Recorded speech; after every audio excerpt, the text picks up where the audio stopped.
Vadodara corporation એક સાંધે ત્યાં તેર તૂટે જેવી હાલત. વડોદરામાં ભૂવા પડવાનો સિલસિલો યથાવત.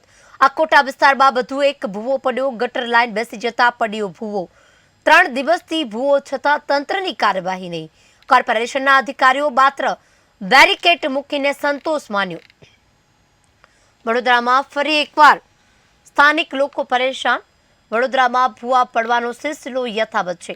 વડોદરા કોર્પોરેશન એક સાંધે ત્યાં તેર તૂટે જેવી સ્થિતિ સર્જાય છે. વડોદરામાં પાણી ઓસર્યા બાદ ભૂવા સ્થિતિ સર્જાય છે. આકોટા વિસ્તારમાં વધુ એક ભૂવો પડ્યો છે. મસ્ત મોટા ભૂવા પડવાથી વાહન ચાલકો પરેશાન થયા છે. આવવા જવા માટેના માર્ગો અત્યારે સાંકડા થઈ ગયા છે. ગટર લાઈન બેસી જવાથી પડ્યો ભૂવો. 3 દિવસથી ભૂવો છતાં તંત્રની કાર્યવાહી નહીં.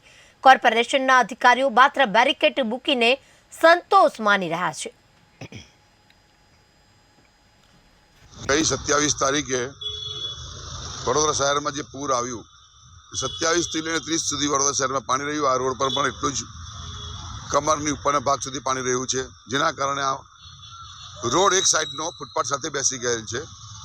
ત્યાર પછી અમે તંત્રને જાણ કરીને પ્રોપર કામગીરી કરવા માટે કહ્યું છે, ન કે રોડા છારું માટી નાખીને પુરાણ કરીને જતા રહે, જેથી પાછી આ સમસ્યા ઊભી થાય એવું ના બનવું જોઈએ. એના માટે અમે એમને પ્રોપર કામગીરી કરવા માટે કહ્યું. એટલે એમને પછી આજે એક પાઇપ જે કંઈક નાખવાનો છે, એ લોકોએ જીઆઈડીસીમાં ઓર્ડર આપ્યો છે બનાવવા માટે. આજે કદાચ એ પાઇપ બનીને આવી જશે.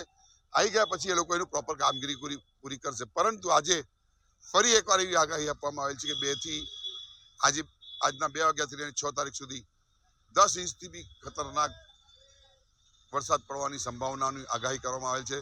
હું તો અલ્લાહ પાસે અને પ્રભુ પાસે પ્રાર્થના અને દુઆ કરું કે શહેરીજનોને આવી સમસ્યાઓ ના આવે ને એમાં કંઈ નિકાલ આવે.